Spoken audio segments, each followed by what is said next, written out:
I shall not want. He makes me lie in green pastures beyond. He leads me beside still waters deep, and faithfully watches my soul as I sleep. He restores my soul if I wander away. He leads me in paths of righteousness each day. For his own name's sake, he carries me through. Forever and always my shepherd stays true. Beyond God's Embrace. So yun po. Kaya yun po ang issue-share ko po ngayon. Sandali, wait lang po. Para po sa ating, nandyan na pala, no? Pakilagay na lang po. Okay. Beyond God's Embrace. So yun po ang pag-aaralan po natin. Dito po sa Isaiah 41 verse 10. Isaiah 41 verse 10, sabi niya rito, "Fear not, for I am with you. Be not dismayed, for I am your God. I will strengthen you. Yes, I will help you. I will uphold you with my righteous right hand." Okay, nakikita ba ako sa screen? Yung natin, yung PowerPoints natin. Okay ba yan? Nakalagay yung PowerPoints? Hallelujah. So, yan. Okay. So, yun po. Walang Yan, PowerPoint, God's Pastor. embrace. No, meron pang echo. Yan. So, fear not, for I am with you. Sabi niya sa Isaiah 41 verse 10, ulitin ko. Fear not, for I am with you. Be not dismayed, for I am your God. I will Sir, wala po strengthen tayong you. PowerPoint. Yes, I will help you. I will uphold you with my righteous right hand. Na-echo tayo. Umi-echo, merong hallelujah, Jesus. So, praise God. Next slide. So, yun, unang-una, pag-usapan muna natin yan. Beyond God's Embrace. Kailangan natin maintindihan na kapag tayo ay madikit yung relasyon natin sa Panginoong Diyos, napaka-importante po na meron tayong malapit, intimate relationship with God para maramdaman natin ito kasi maganda na experience natin itong embrace ng Diyos sa ating buhay. Okay, so yun po. Kaya sabi niya, fear not, for I am with you. Huwag kang matakot, sabi niya sa versikulo natin. Huwag kang matakot kasi kasama mo ako. Kaya be not dismayed, huwag kang madismaya. Huwag kang madismaya sa kapwa mo. Huwag kang madismaya sa taga-church.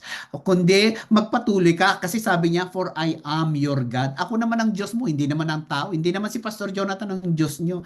Kaya pagka nagkakamali ang bawat isa, hindi naman kami, hindi naman sila ang namatay sa cross para sa atin. Kundi ang Diyos, sabi niya, I will strengthen you. Tatlong bagay. Sabi niya, I am with you.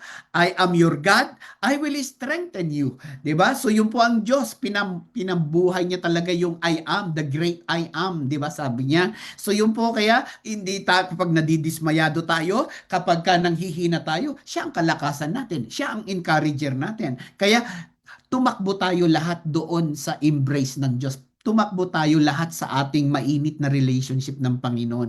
Kung dadaan ka sa mga pagsubok, dadaan ka sa mga maraming mga hurdles of life or mga typhoon of life, di ba? Tatakbo ka, run, go where the embrace of God na yakapin mo ang Diyos, yakapin ka ng Diyos. Kaya sa time na may mga pagsubok tayo, hindi tayo kakapit, hindi tayo yakap ng mga kung ano-anong ba mga bagay sa buhay natin na hindi naman source of life. Kaya kapag tayo sinusubok, pumunta tayo, tumakbo tayo sa Diyos. Pagka tayo tinutukso, humaharap ka ng temptation sa buhay mo, tumakbo ka sa Diyos. Lord God, ayaw kong pumatol dito sa tuksong ito. God, ikaw, Panginoon, ang magkukumpleto sa akin. Ikaw ang completeness ko, ikaw ang mag-heal sa akin. Ikaw, God, instead na hanapin ko ito sa bisyo, hanapin ko ito sa barkada, hanapin ko ito sa mga bagay-bagay na makamundo, hanapin ko ito sa iyo. Kaya minsan nasanay tayong tumatakbo sa mga makamundong bagay for us to be comforted, strengthened, and empowered. Hindi nila magagawa ang makamundo,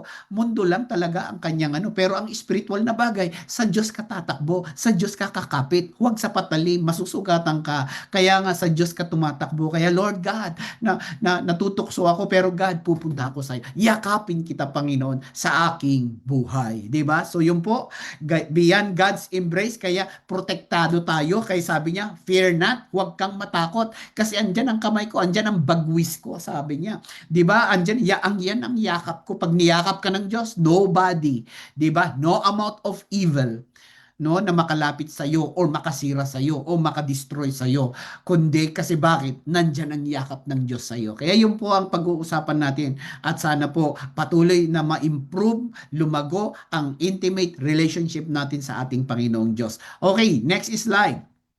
Sabi po niya dyan sa next slide natin, receive God's embrace. Unang-una, receive God's embrace.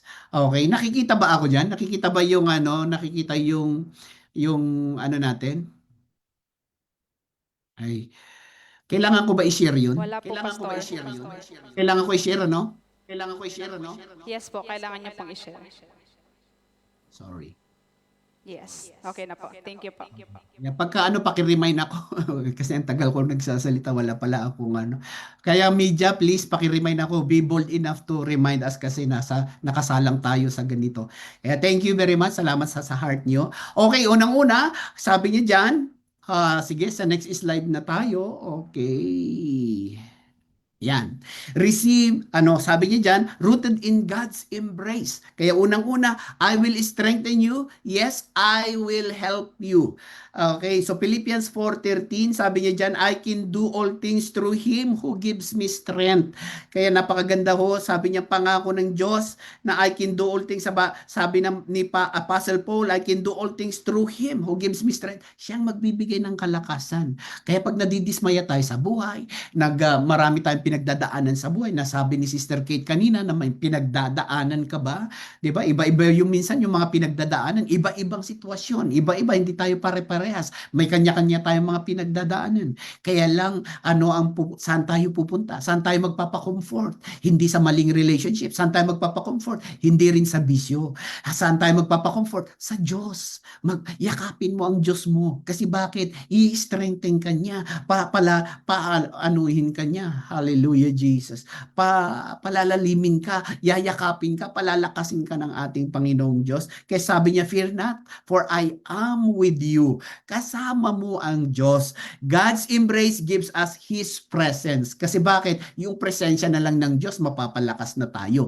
His peace, yung kapayapaan ng Diyos. Kaya huwag tayong magdi-decide kung wala pang peace, kung wala pa yung kapayapaan ng Diyos. Kaya every time na pumupunta tayo sa God's embrace, di ba, na ano tayo, nakaka-receive tayo ng love, nagkakaroon tayo, nare-receive natin yung presence ng Diyos, nare-receive natin yung peace ng Diyos, at nare-receive natin yung power ng Diyos. Kaya yun po, kaya pagka nalulungkot ka, namimiss mo ang Pilipinas, wag mong bangagin ang sarili mo, kundi God, pumunta ka sa presensya ng Diyos, pumunta ka sa Lord God, ikaw ang kailangan ko, Lord, kalingain mo ako, safety ka pa, wala ka pang gastos, wala ka pang perwisyo sa buhay. Kaya napaka-importante yung tumatakbo tayo palagi sa God's embrace ng buhay natin. We must first experience His love before we can encourage others. Kaya napakaganda, hindi lang tayo nagsasabi ng patungkol sa Christianity, pagka nag-share tayo, nag-encourage tayo ng iba, di ba, hindi lang knowledge, kundi buhay mo talaga, na-experience mo muna. Ang hirap yung mag-counsel ka sa iba na hindi mo experience.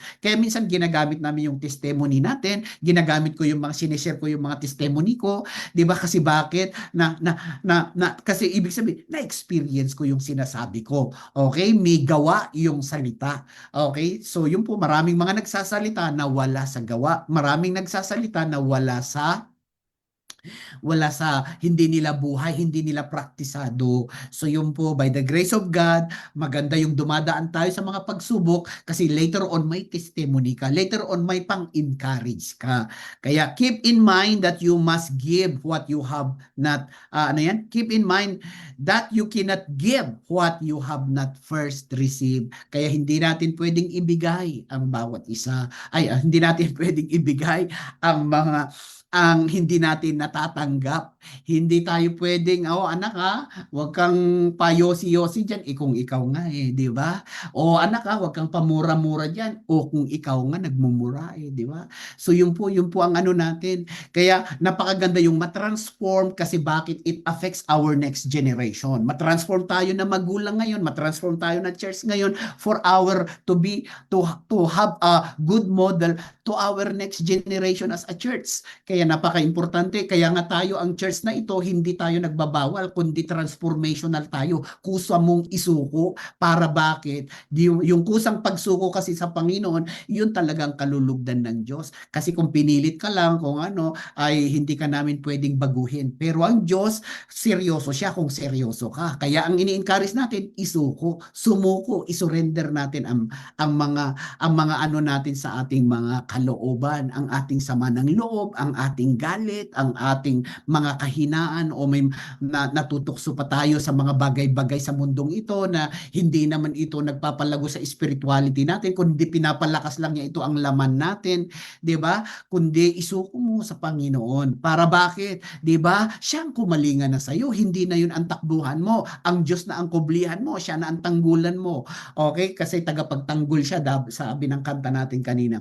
He wants us to live by faith in His presence, filled with His love, and strengthened by His power.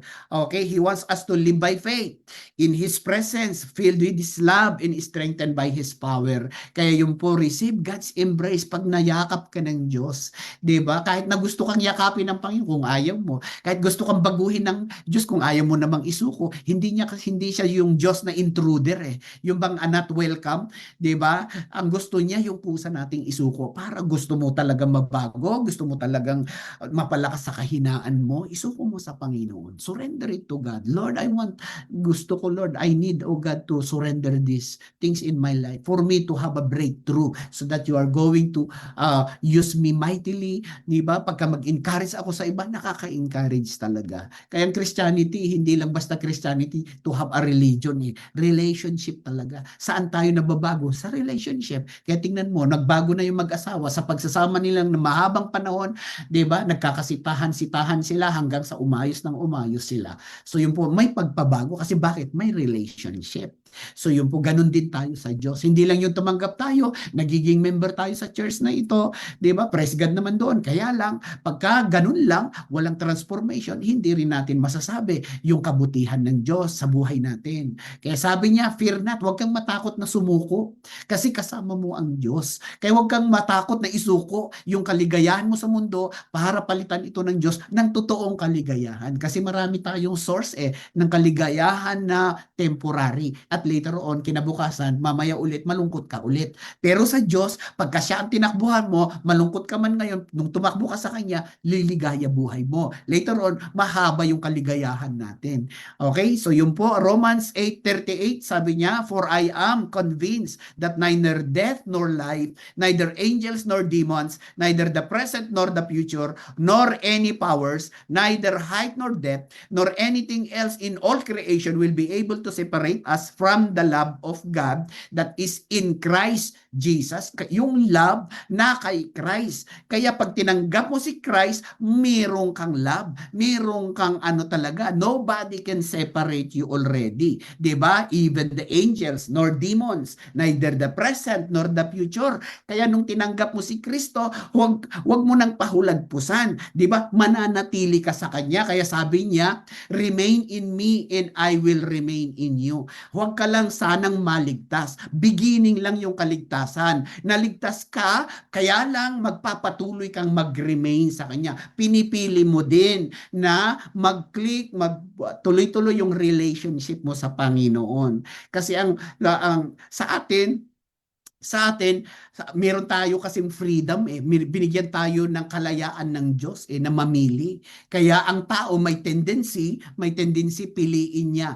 'Di ba, na itakwil si Kristo. Meron ng ganon. 'Di ba? Kaya nga sabi niya, remain in me. Magpatuloy kayo sa akin. Kaya patuloy tayong yakapin ng Diyos.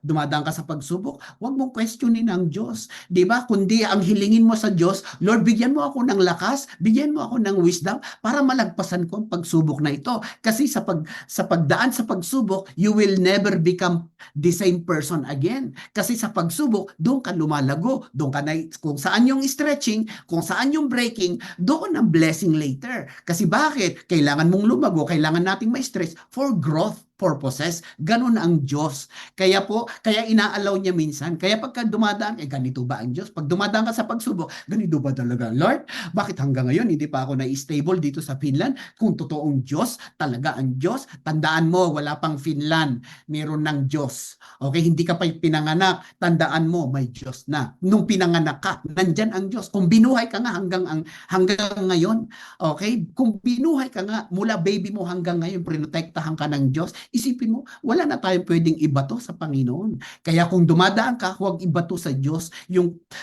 ngayon lang nakahirapan mo, yung ngayon lang na pagsubok mo, huwag mong isisi agad, sisihin ng Diyos na siya ay parang maiksi ang kamay na hindi kumikilos. Hindi siya, minsan inaalaw niya ang kahirapan sa buhay natin. Inaalaw niya ang mga testing sa buhay natin. Para bakit? May stretch din tayo. Para bakit? Lumago din tayo. Kasi nakikita niya kung puro blessing 'di ba? Nare-relax tayo, nawawala tayo, 'di ba? Yung church napapabayaan natin. Kaya nga minsan inaalaw niya mga pagsubok for us to be reminded na without Christ, 'di ba, lulungkot ang buhay natin. Pagpipiliin mo, okay? Kaya nobody, sabi niya diyan, wala na ang makapaghihiwalay sa iyo maliban sa iyo. Hindi nakasulat yung ikaw at ako, kundi kaya iyan po, even the demons, even the present, even the ano yon, kahit yung neither height nor depth, di ba? Kahit ang pagsubok, walang makapaghihiwalay. Kaya ngayon, mananatili ka sa Diyos. Kung may pagsubok man, hindi ka mahihiwalay yan sa ating Panginoon. Ang gagawin mo, lampasan mo, ang prayer mo, Lord, tulungan mo lang ako. Kasi ang pagsubok, umaalis yan. Kaya isipin mo, may dumating na temptation, may dumating na pagsubok, kaya lang nagkamali-mali ka ng desisyon. I-regret mo later on. Kung pagsubok, tumalima ka sa Panginoon, tumakbo ka, receive God's embrace. Kasi katulad ng turbulence sa eroplano, ilang beses na ako nag-eroplano dyan, papunta dyan, no? For almost ilang taon na tayo na nagbabalik-balik ako dyan. May turbulence talaga sa buhay. Di ba? Wala pa akong nasakyan na eroplano pumunta dyan na hindi man lang na turbulence kahit konti. Meron pa rin. Kaya yun ang ginagawa natin. Anong sinasabi ng piloto? Fasten your seatbelt. We are in the light turbulence. Di ba? Parang gano'n. Nag-a-announce siya. Kaya anong gagawin mo? Tatalon ka ba sa eroplano? Hindi. Anong gagawin mo? Ikapit mo. Kumapit ka sa upuan mo. Itali mo yung sarili mo. Ganon din. Pag may turbulence sa buhay, kumapit ka sa Diyos. Fasten my seatbelt to Jesus Christ. Di ba? Kumapit ka kay Kristo. Huwag tatalon. Huwag mamali-mali ang desisyon kasi pagsisisihan mo later. Yung maliit na problema, yung maliit na pagsubok, nag-growth sana, naging regret. Kaya yun po, allow the testing in life, the storms of life na humubog sa'yo, na umayos ka. Kayong sinusubok ka sa finances, baka tinuturuan ka ng Diyos na ayusin mo ang finances mo. Baka tinuturuan ka ng Diyos sa mga bakit may mga tukso, may mga temptation, tinuturuan kang mag-reject ng tukso para lumakas yung rejection mo saan? Hindi sa nagre-reject ka na ng tao, nagre-reject ka na ng mga pakanan ng kalaban sa buhay mo. Kaya we need receive God's embrace para tayo ay patuloy na maging matibay, malakas pagdating natin sa mga testing sa buhay. Sa ayaw mo't sa gusto, may pagsubok. Sa ayaw mo't sa gusto, may bagyo ng buhay. Kaya mga kapatid, kumapit tayo sa Panginoon. Pakisabi sa katabi, kapit tayo sa Lord. Okay, sige, pakisabi, kapit tayo sa Lord. Okay, so praise God, hallelujah. Rest in God's love and let Him remove your fear and insecurity. Kaya mag-ano tayo, rest in God's love and let Him remove your fear and insecurity. Kaya yun po, rest in God. Pumunta tayo, Lord, oh God, marami man akong pinagdadaanan. Lord God, kayong mga estudyante na nagsusumikap, di ba, ayusin nyo lang, manatili lang kayo sa Panginoon. God will open doors, opportunities. Huwag kayong mawalan ng pag-asa. Huwag nating tignan yung kabuuan, tignan mo yung daily, tignan mo yung kaya huwag mong tignan yung kabuuan, kundi tignan mo yung one day at a time na ginagawa ng Diyos. Di ba? Focus lang, tuloy lang, kapit lang sa Panginoon.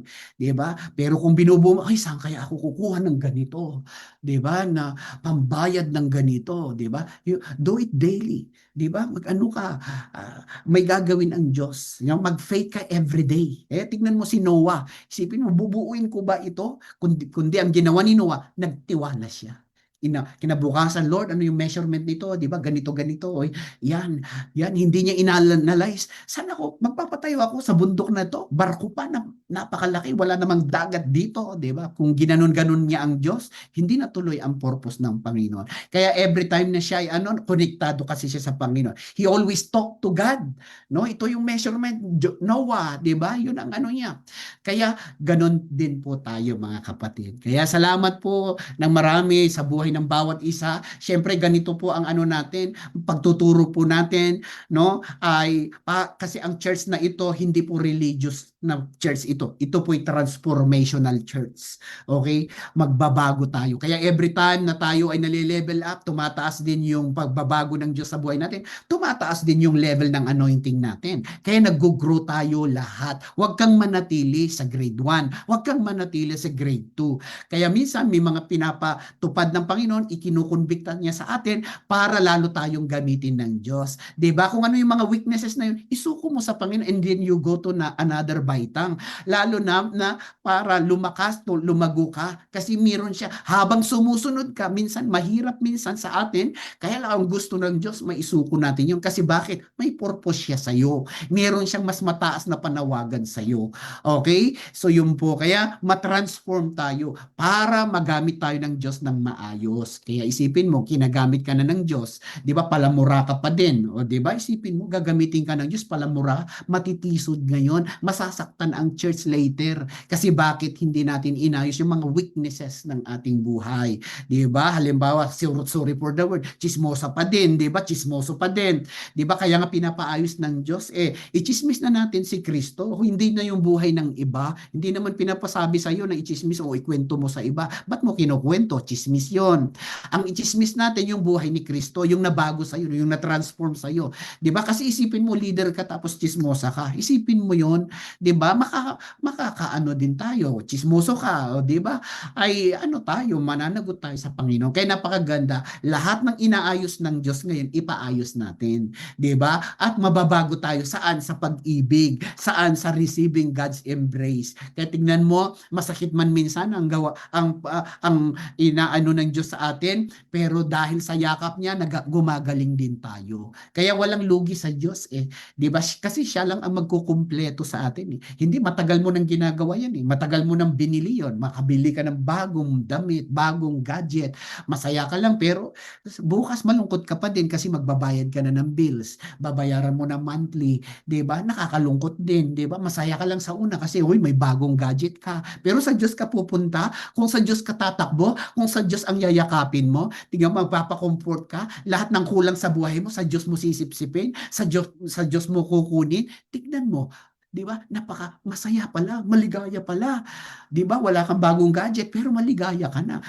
'di ba? Maligaya ka na, kaya bibili ka ng bagong gadget, 'di ba? Hindi na yung bagong gadget ang nagkukumpleto sa iyo, kundi yung ano na lang, yung pag-ibig ng Diyos, yung presensya ng Diyos. At kung tayo po ay napuno ng pag-ibig ng Diyos, yung mga bagay-bagay sa buhay na natin, dagdag na lang, bonus na lang yun.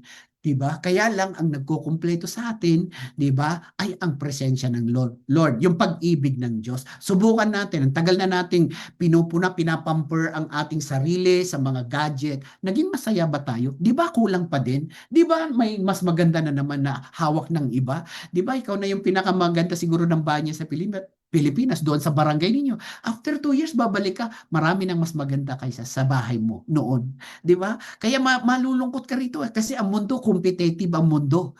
Pero sa Diyos, kaya nga sinasabi niya, fear not, for I am with you. Huwag kang matakot na malampasan, mas updated man ang gadget nila, huwag kang matakot. Receive God's embrace, 'di ba? Mas angat man sa pera ang iba, mas masikat man ang iba, huwag kang matakot. For I am with you. Kung mayroon kang Diyos, kumpletos ricados ka.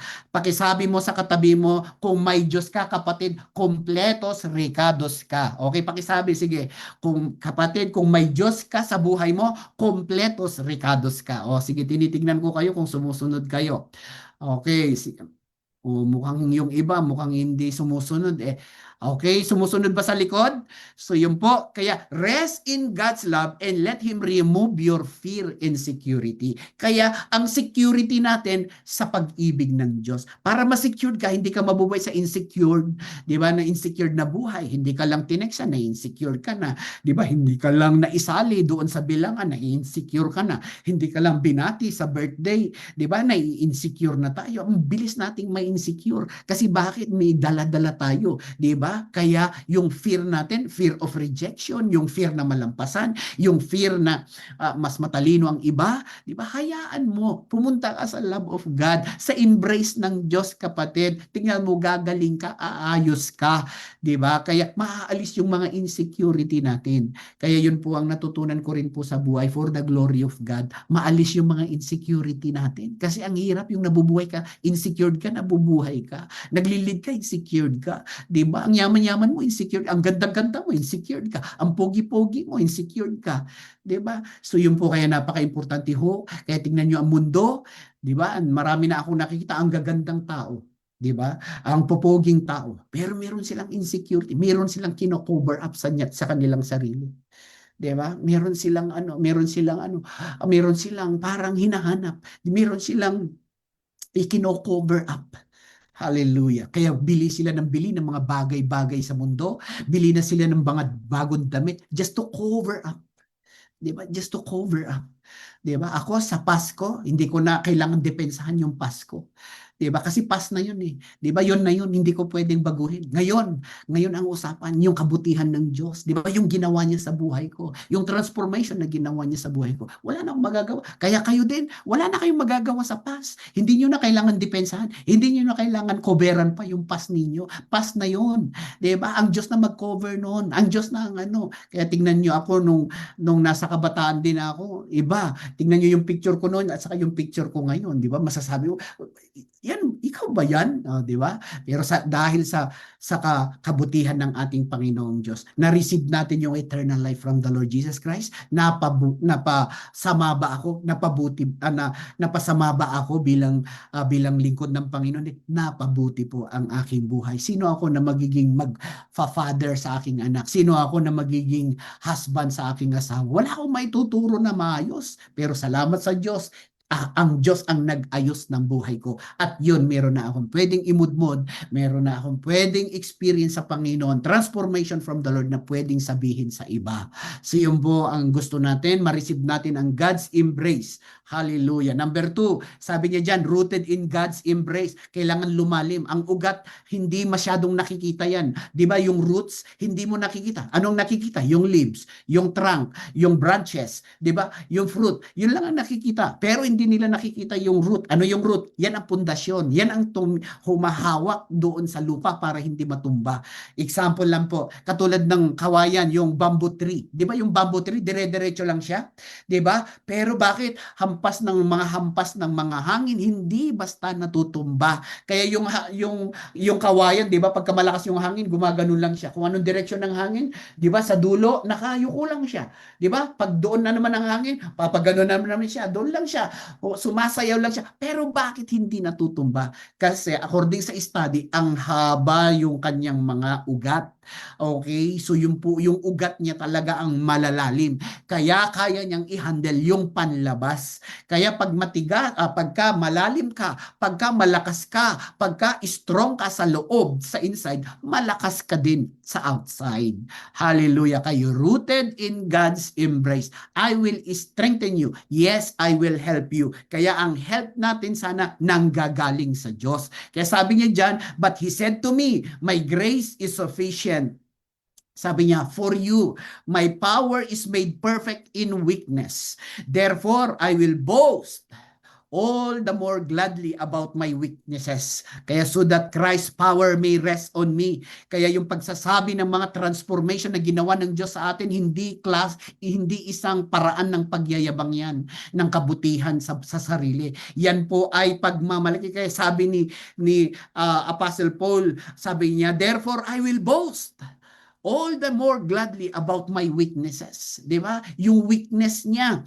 Ano yung mga weakness? Yung dating pagkatao niya, yung saan siya, yung transformation na bago na buhay niya. So that Christ power may rest on me. Para yung kapangyarihan ng Diyos ay pupunta sa Kanya, lumalim sa Kanya, mapa sa Kanya, mapamuhay niya yung power of Christ. Kaya rooted in God's embrace, kailangan lumalim itong relasyon natin sa ating Panginoon. Allow God to shape your character so you can go, grow, and glow. Kaya yung po, allow the Lord. Diba? Kasi napaka-importante yung ugat. 'Di ba? Yung ugat natin, yung pundasyon natin, nakapundasyon po ba tayo sa ating Panginoong Diyos? Kaya allow Him to shape you. Sinishape tayo. Kaya may mga bagyo sa buhay to shape us. Okay? Hindi natin kalaban ang pagsubok. Kaibigan natin ang pagsubok. Yes, of course, pastor, madali kang magsalita lang ng ganyan kasi uh, uh, hindi mo pinagdaanan yung pinagdadaanan namin. Kami din, dumaan din kami sa mahirap na pagsubok. 'Di ba? Pero pinili namin ang Diyos. 'Di ba? Kaya shinape niya. Hindi kami ganito kung puro blessing lang. Kaya kami ganito for the glory of God kasi bakit? Shinape niya ang character. Marami siyang tinapyas. Kaya ngayon, mga kapatid, magpatapyas tayo sa ating Panginoon. 'Di ba? Tapyasin niya yung mga pride natin sa buhay. Tapyasin niya yung mga stubbornness natin sa buhay, yung independent spirit, 'di ba? Ipatapyas natin 'yan. Ipasakop mo yung ugaling ganon. Para bakit? Para mapasukan ng Diyos, para pakialaman ng Panginoon. Yung independent, yung alam mo ba, yung gawin lang niya ang gusto niya, wala siyang kinikilalang authority, 'di ba? So yun po, napaka-importante po na tayo ma-rooted in God's embrace. Lumalim tayo sa pundasyon. Para bakit? Mag-go tayo. Para go and make disciples. Para bakit disciples? To grow disciples. And then to glow, to engage the world. Diba? Para mag-glow, mag-reflect ito sa buhay natin. Ang relationship natin sa ating Panginoong Diyos. Hallelujah. Regards daw, sabi ni Pastor Larry, Pastora Marlene, patuloy nila kayong inaalala din sa kanilang mga prayers. Nakalimutan kong banggitin kanina. Ngayon, so yun po. At they are looking forward na makasama namin kayo, makasama namin si Pastor Larry na makapunta muli dyan. At one day, magplano din tayo na one day magkaroon tayo din ng Empower Her para sa mga kababaihan. So yun po, balik tayo muna dito. Kaya rooted in God's embrace, kaya yun po, allow God to shape your character. Kaya minsan yung kakulitan ng iba, pag-shape yan ng Diyos. Kaya may mga bagay, sa ayaw mo sa gusto, may mga tao talagang ayaw sa'yo. Tanggapin natin ang reality na yan. Kasi bakit? Bakit sinama ng Diyos? Kayo mga leaders, tayo din sa trabaho, hindi lahat ng tao magkakagusto sa'yo. Okay? Tanggapin natin yung reality of life ng ganun. Okay? So ako pastor pa din ako sa mga gumugusto sa akin, pinapastoran ko pa din yung mga ayaw sa akin. Okay? So nandun pa, kaya para bakit? Para nababalanse. Para may balance ka.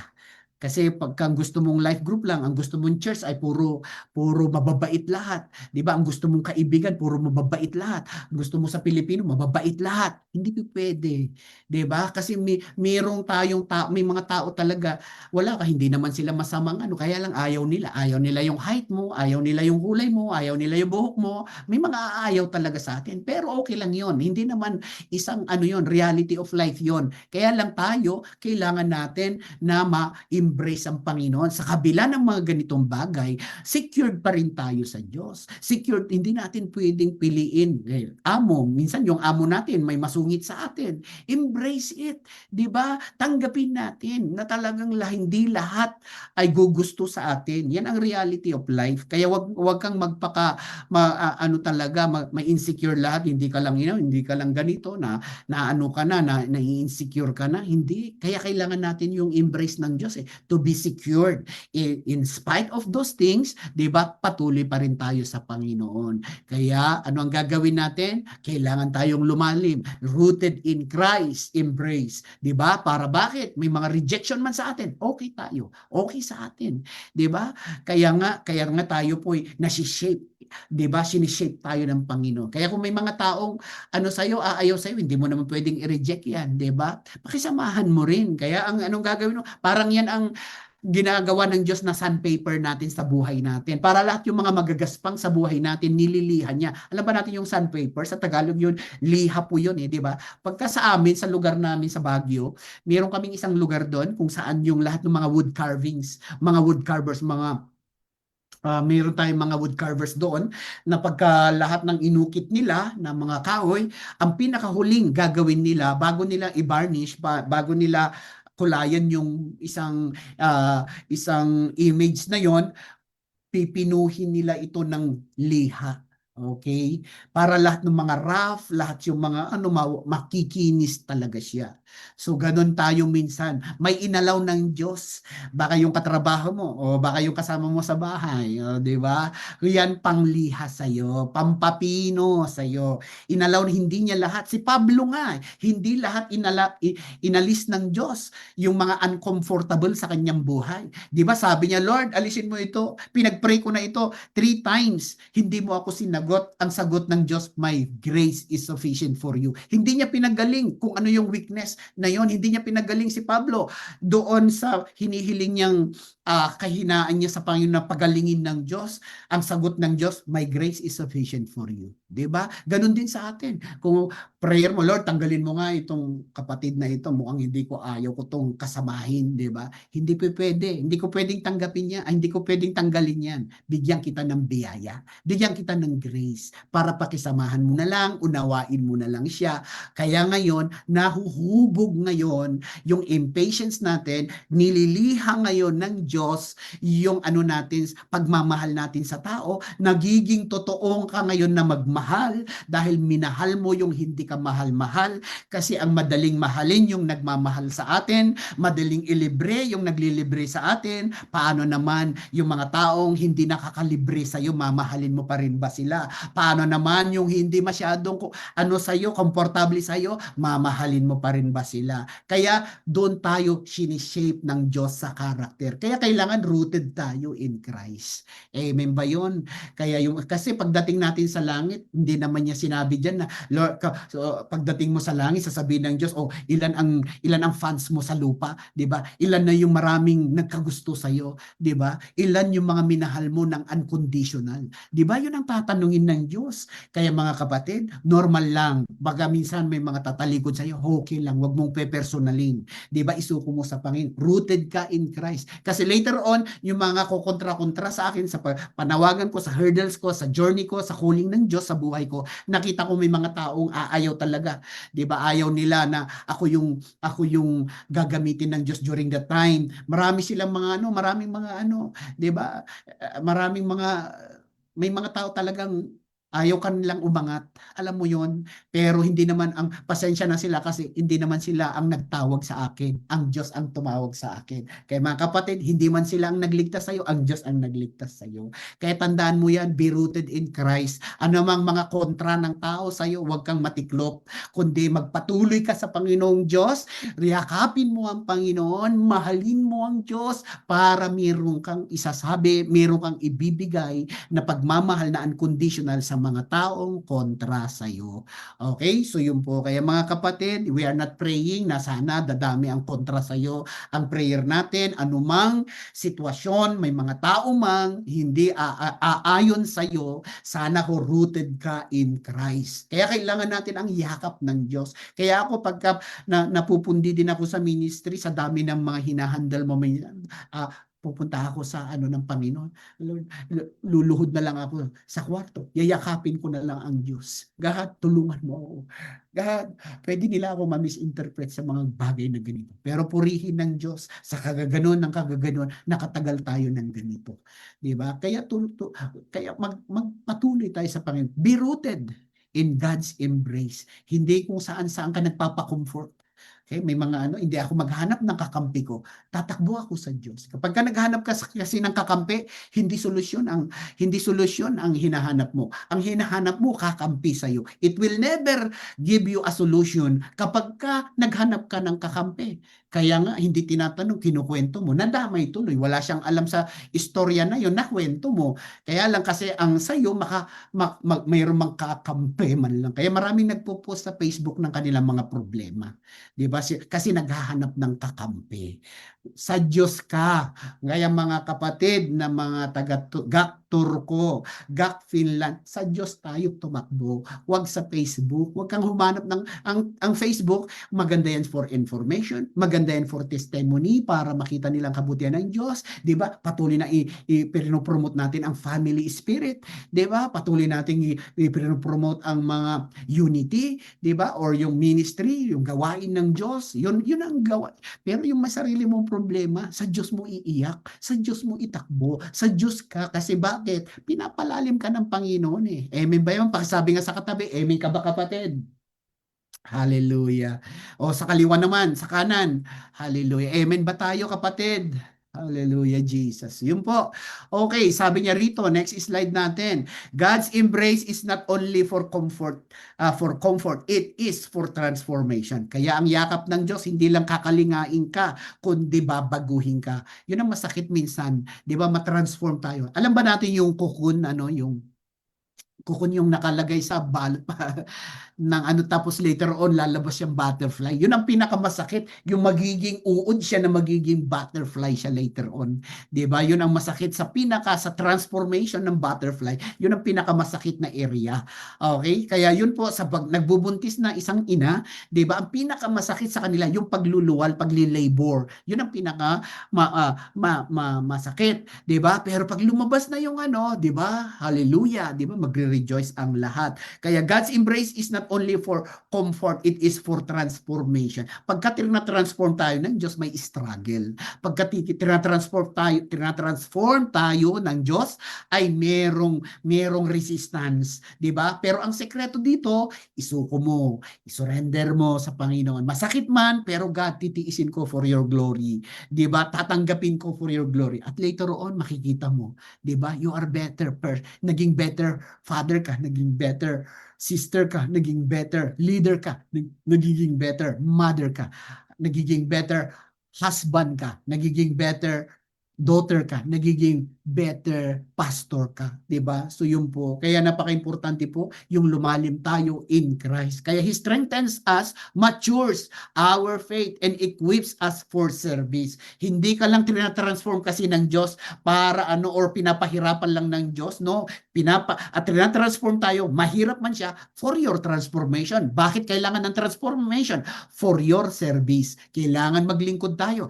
Kapag ka nag-serve ka na hindi ka na-prepare, hindi ka na-transform, masisira mo ang panawagan ng Diyos. Masisira mo ang pangalan ng Panginoon. Marami ng ganon. Marami ng lusob, ministry ng ministry. Hindi na-transform ang ugali. Later on, bumagsak sila sa isang hindi tamang pamumuhay ng isang leader o isang pastor. Kaya yun po, napaka-importante. Binibigay namin ang emphasis ng character formation, ng transformation ng ating pagkatao. We are not worshiping transformation. We are worshiping the Lord. Kaya kapag tinanggap mo si Lord sa buhay mo, si Christ sa buhay mo, mayroong pagbabago. Hindi pwedeng manatili tayo sa dati. Kaya kung totoo yung relasyon mo sa Panginoon, hindi pwedeng walang pagbabago. Kaya ngayon na naborn yung spirit natin, pwede nang magbago.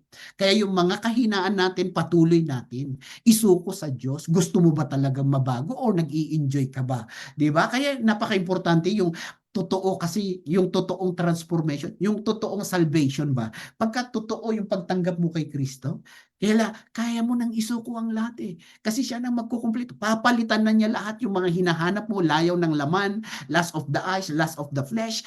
Pwedeng palitan na ng Diyos yun. Siya nang magkalinga, siya nang mag-comfort, siya na ang bigay ng kaligayahan sa buhay mo, hindi na yung mga bagay na yun.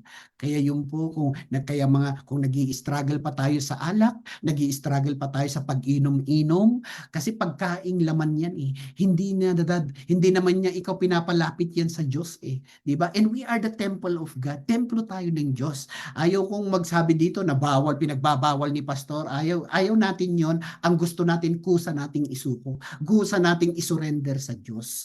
Kasi bakit, 'di ba? Ito sa aking testimony at sa dami ng mga nagpapatotoo dito sa Bena, naka-breakthrough sila sa mga bisyo.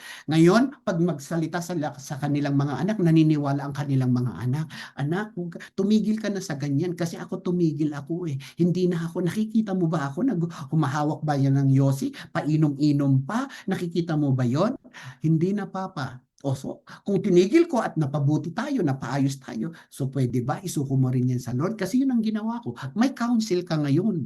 Okay? So yun po, kaya napaka-importante kung may mga struggles pa tayo. Ang sinasabi natin, ang sinasabi ko, yung puso na kusang loob na God, isuko ko sa iyo. Bakit nga ba? Bakit ko nga ba ito kailangan hawakan? Bakit ko nga ba kailangan gusto kong dalhin pa ito sa buhay ko na hindi naman ito nakakatulong? 'Di ba? Hindi naman ito gusto mo maalis ang stress mo, gusto mo maalis ang pagod mo, pumunta ka sa presensya ng Diyos. God, kaya yon magpatugtog ka ng worship, sumamba ka, 'di ba? Kakatawanan yon, katatawanan yan sa mundo. Pero yun po, matagal ko nang ginagawa, napasama ba ako? Napatuwid ako, napaayos ako. Ngayon may akong magsabi, magsalita ng iba, mag-share sa buhay ng iba. I'm not saying this for condemnation. Mahal tayo lahat ng Diyos, kaya lang ang ayaw ng Lord, yung kasalanan, yung mali, yun ang ipa-repair natin sa Panginoong Diyos. Mahal tayo lahat ni Lord. Wala siyang itinatanggi at wala siyang pinipiling mahalin. Lahat tayo, for all, no? Mahal tayo ng Panginoong Diyos. Kaya lang tayo, mag-response tayo. God, Lord, isusuko ko pa to, God. Isinuko mo rin ang buhay mo. Isuko mo na rin ang lahat. 'Di ba? Para yon, para tayo po. Kasi ang totoong comfort, ang totoong kalinga, para maalis ang mga pagod natin sa buhay, sumurrender. Kinakarga mo eh. Kinakarga mo ang buhay, kinakarga mo ang burden eh, kinakarga mo ang lahat. Tapos babangagin mo sarili mo, akala mo gaganam, mapagaan man lang kahit saglit man lang. 'Di ba? Pero bukas gano'n na naman, bukas gano'n na naman, hindi nasusolusyonan. Kaya tayo tayo, napapagod tayo, pumunta tayo sa Panginoon. Ako napapagod din ako. Sa totoo lang. Papagod din ako pero pumupunta ako sa presensya ng Diyos. Pagka nagpupunta ako doon, God, sinusuko ko ang lahat ito. God, sinusuko ko yung kapatid na yun. Sinusuko yung sitwasyon na ito. God, I give it all to you, Jesus. God, piliin kong mahalin kita. Di ba mamaya yun, ito pala ang totoo. Ito pala yung totoong kalinga. Ito pala ang totoong pangalis ng stress. Yung presensya ng Diyos. Ito pala ang original. Kinopya ni Satanas. Pinalitan niya ng mga bisyo. Pinalitan niya ng mga kung ano-anong mga showbiz, 'di ba? Kaya 'yun ang nangyari sa tao, 'di ba? Kaya counterfeit ang mga kopya, 'di ba? Talagang pinalitan ni kalaban. Kaya ngayon pumunta tayo sa original na nakapagbibigay ng lakas, nakapagbabago ng buhay natin, 'di ba? Kaya 'yun po tayo, okay? 'Yun po tayo, 'yun po ang tayo po natin, no? Na patuloy tayo na pwedeng mabago, pwedeng ma-transform kung willing ka. Kung willing ka. Kasi kung magiging yan sa loob ng church, magiging problema yan later on sa loob ng church. Hindi tayo makapag-model, hindi tayo makapagsalita, hindi tayo makapagsasabi ng patungkol ng testimony. Ang gusto nating sabihin later, nangyari man yun sa buhay mo, pero ngayon binago ako ng Diyos. Testimony, maraming maniniwala. Kasi bakit? May pagbabago sa buhay natin. Kaya yun po mga kapatid, hallelujah. Last point na po natin, patapos na po tayo. Sabi niya dyan, reflect God's embrace. Okay, I will uphold you with my righteous right hand. Romans 15 verse 7, accept one another, then just as Christ accepted you in order to bring praise to God. Kaya nire-reflect natin ang pag-ibig ng Diyos. Okay? Na para saan? Sa ating engage the world. 'Di ba? Sa pag-witness, sa pag-OOVE, one verse evangelism. Okay? Kaya sabi niya dyan, Ephesians 4 verse 2 to 3, be completely humble and gentle. Be patient, bearing with one another in love, make every effort to keep the unity of the Spirit through the bond of peace. Kaya be completely humble. Okay? Patuloy tayong magpapakumbaba. Hinuhubog tayo ng Panginoong Diyos. Be gentle. Huwag nang palaging maragsa ang pananalita. Be gentle. Mag-practice ka kay Mrs. Mag-practice ka kay Mister. Mag-practice sa anak. Maragsa ba anak ang pagsasabi ko kanina? Darling, asawa, Mister, Mrs., 'di ba? Maragsa ba? Pabigla-bigla ba? Mataas ba yung tono ko kanina? Paki-correct mo naman ako. Kaya kung ganun ang ugali ng mag-asawa, ang magaling. Di ba? Mabilis ang transformation kasi willing na kayo. Kaya be humble. Sabi niya, completely humble. Aminin mo, nagpapa-check up ka. Andun yung willing mo na pa-check up. Magpa-check up. Magpa-check up ka. Saan? Sa asawa mo, okay ba yung sinabi ko kanina? Darling, okay ba yung ano ko kanina? Hindi ka ba nasaktan kanina nung kinoment kita ng ganito? Di ba? Okay lang ba yun? O nagluto ka, wala man lang akong sinabing masarap ang niluto mo or thank you sa pagluluto mo. Nasaktan ka ba doon? Di ba? Nagpapa-check up. Ang bilis. Di ba? Kasi bakit? You reflect the love of God. Hindi mo sure kung nakasugat ka o hindi. Napakaganda yung reflect. Correct me if I'm wrong. Di ba? May ganon na attitude. Kasi bakit? Be patient, bearing with one another in love. Make every effort to keep the unity of the Spirit through the bond of peace. Para peace tayo, para peace ang pamilya, peace ang church, di ba? Magiging ganito tayo, bearing with one another in love. Kaya kung may mga nababalitaan tayong sitwasyon ng iba, anong gagawin natin? Ipag-pray natin sila, carry each other's burden, di ba? Make every effort to keep the unity. Kaya yun po, pagka nawawasak ang church, nag-i-intervene kami. Pagka may nagkakaroon ng leakage, pag-aaway-away ng mga kapatiran sa church, kasi we are a family, prone tayo talaga ng ganon, pero as much as possible sana, maturuan tayo ng mga ganito para ma-minimize yung mga bagay nyo, para mangyari, para focus tayo doon sa vision. Kasi kung ang dami nating away-away, hindi natin mapufulfill ang vision, traffic tayo. Kasi bakit? Kata-traffic natin sa tampuhan, sa anuhan, kaya nga itinuturo po natin sa inyo, umayos talaga tayo sa Panginoong Diyos. Ipa-shape talaga natin yung character natin. Hindi lang sapat yung talagang nag-church ka lang. Okay, totoo yun. Praise God doon. Kaya lang magpa-transform ka din.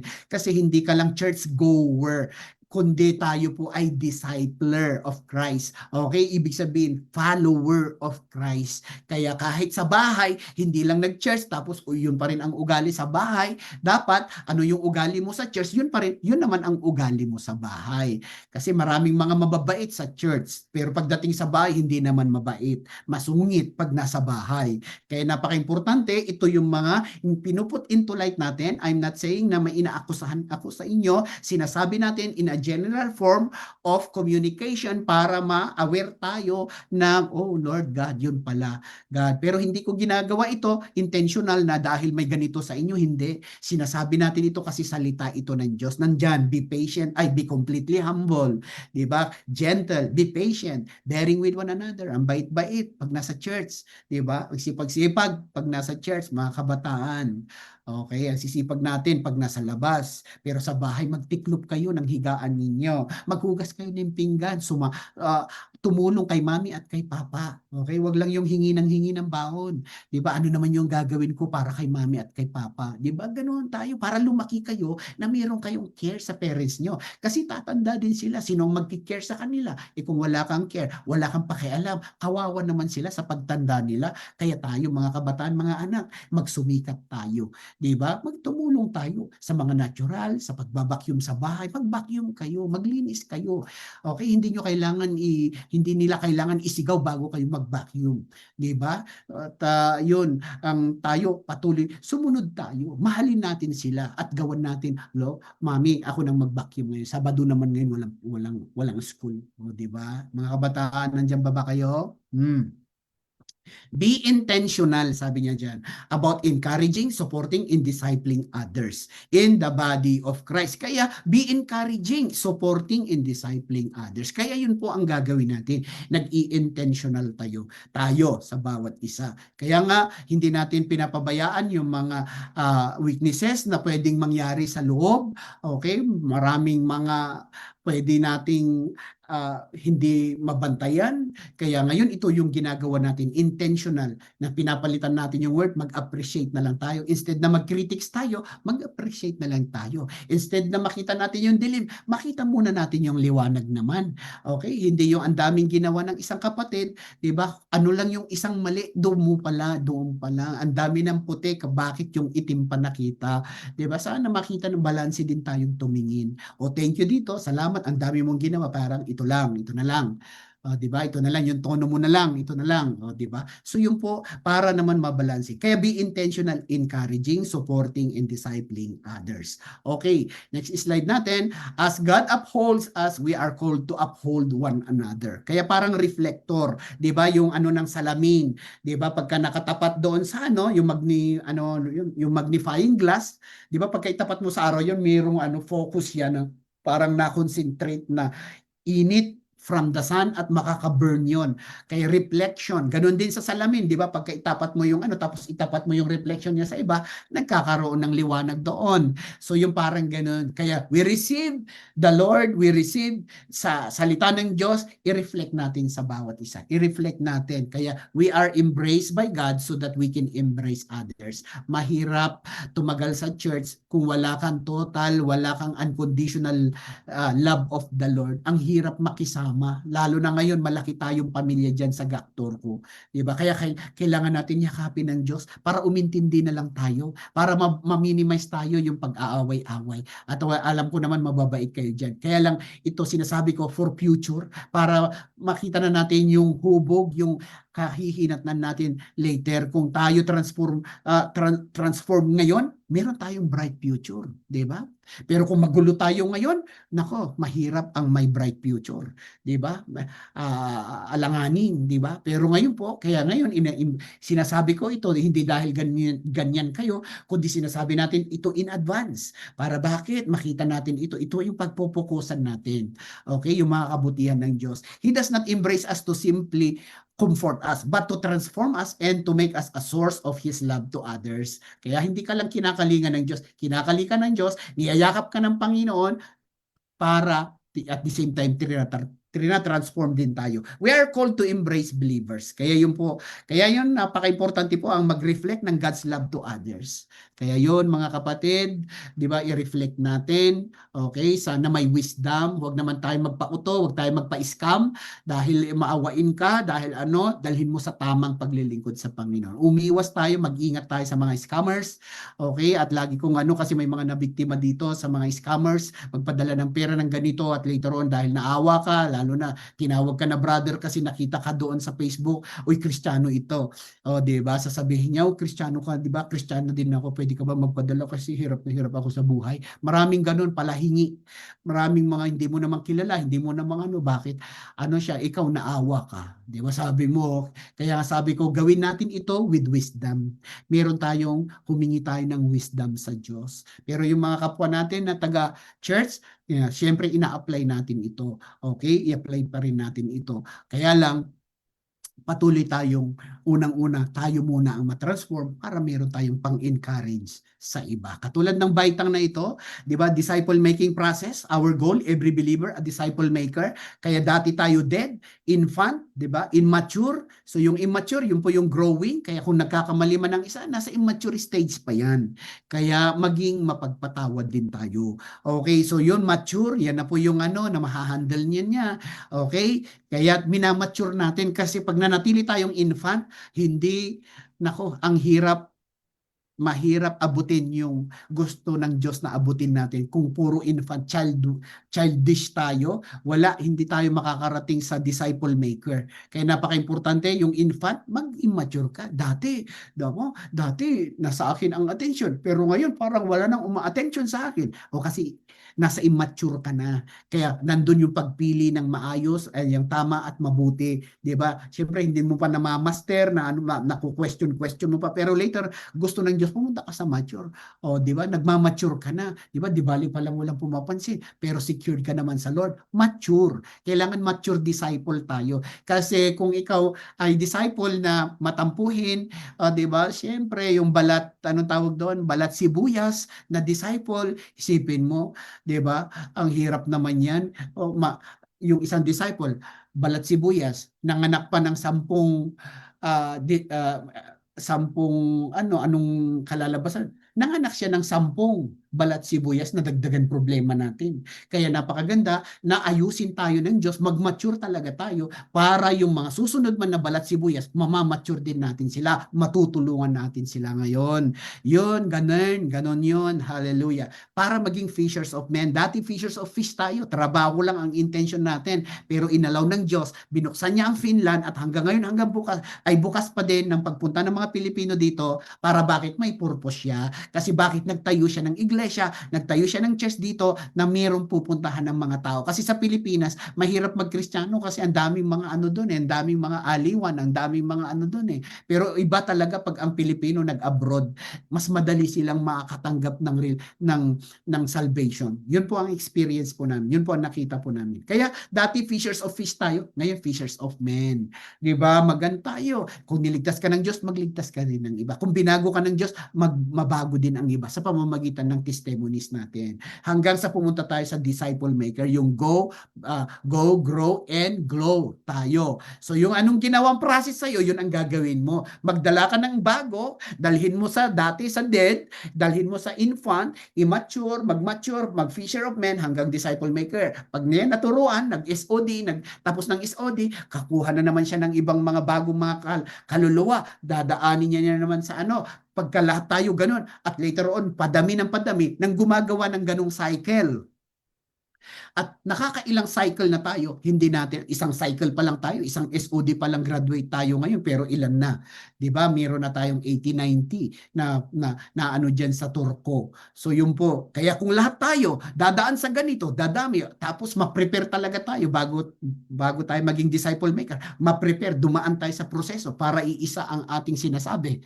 'Di ba? Kasi kung hindi ka dadaan sa prosesong ganito, iba-iba yung sinasabi natin. Iba vision mo, iba ang vision na conflict tayo, 'di ba? Hindi pwede, 'di ba? Para pinadaan tayo dito, saan ka man nanggaling, mayroon tayong iisang sinasabi, mayroon tayong iisang tinutumbok para hindi tayo kanya-kanya, kundi team effort tayo. Okay? Team, anong ibig sabihin ng team? Together, everyone, accomplishes more. Okay? Lahat tayo, team. Together, everyone accomplishes more. So lahat tayo magsama-sama. Team tayo. Walang suluhan dito. Kaya sama-sama po tayo. Kaya yun po ang gagawin po natin. Okay, last picture na po natin. Conclusion, paborito na marami. Hallelujah. Beyond God's embrace. Sabi niya dyan, Isaiah 41. Di ba? Sabi niya sa kanina. So unang-una, ma-receive natin ng Diyos. Di ba? Yung embrace ng Diyos, to go to God for His embrace. Kaya tumakbo tayo sa Diyos. And then yung rooted, grow deeper in His embrace. Mag-grow tayo. Okay, yung dating matampuhin, sana hindi ka natampuhin na. Kung meron kang weakness, sana maisuko mo na sa Lord. Okay, yun po ang prayer natin. I-reflect. Para bakit? Para mag-reflect tayo. Kaya tayo binabago for reflection. Kaya tayo binabago for engagement to the world. Kaya tayo binabago to witness to others. Kasi kung hindi ka nabago, nagwi-witness ka, paano ako maniwala sa iyo? Ikaw nga eh. 'Di ba? Sasabihin nila, ikaw nga eh. 'Di ba? So yung po babaliktad lahat sa iyo. Kaya napaka-importante yung magkaroon tayo ng totoo na ma-receive yung embrace, lumalim tayo, ma-rooted tayo, and then mag-reflect tayo. Maganda yung meron tayong dinaanang proseso. Lahat ng mga bagay, lahat ng mga yung hotdog, alam nyo ba yung hotdog? Galing sa silkworm, may mga panahon pa ng gano'n. Galing sa silkworm yung naalagaan, 'di ba? Tapos padadaanin ito sa isang machine. Okay, padadaanin ito hanggang sa dulo, paglabas noon, hotdog. Okay, finished product siya. Bakit maganda? Bakit maayos? May pinagdaanan. Okay, ganun din po tayo. 'Di ba? Ganun din sa isang kotse na ginagawa ng Toyota sa Japan.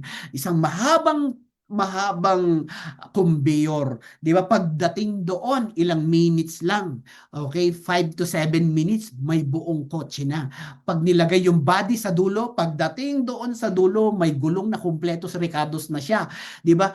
Sasakyan na doon. Anong ginawa? May proseso para sa maganda. Okay? Kasi kung iba-iba proseso natin, wala, magkagulo-gulo tayo. Hindi maayos, hindi tayo united, hindi tayo reflector na maganda sa labas. lumalabas. Kaya napaka-importante po mga kapatid na tayo po ngayon ay patuloy na mapuno tayo sa pag-ibig ng ating Panginoong Diyos. Kaya maraming salamat po sa gabing ito at tayo po ay tumayo lahat.